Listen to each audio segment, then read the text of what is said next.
అమ్మవారి యొక్క రూపములు ఒకటా రెండా? నాయనా నారద, అమ్మ సావిత్రిగా, సరస్వతిగా, పార్వతిగా, నందజగా, శాకంభరిగా, శివగా, మహిషాసుర మర్దినిగా, దుర్గాం భీమాం భ్రామరీంచ తతో వసుదళేషు చ, దుర్గాదేవిగా, భీమాదేవిగా, భ్రామరీదేవిగా ఎన్నో రూపములెత్తి ప్రజల్ని రక్షిస్తున్నది. బ్రాహ్మీం మాహేశ్వరీంచైవ కౌమారీం వైష్ణవీం తథా వారాహీం నారసింహీం చ ఐంద్రీం చాముండకాం తథా.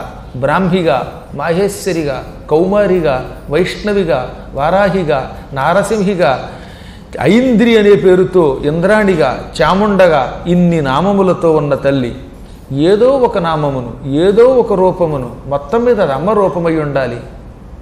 చరాచర జగత్తంతా వ్యాపించిన జగన్మాత యొక్క శక్తిని ఆవాహన చేసి పూజించు, కథలు విను, తరించు అని ఈ విధంగా మహానుభావుడు శ్రీమన్నారాయణుడు నారదుణ్ణి శ్రోతగా చేసుకుని చెప్పాడు. ఇక్కడికి మనకి దేవీ భాగవతంలో 9వ స్కంధం పూర్తవుతుంది అనమాట. 9వ స్కంధం కొంచెం పెద్దదని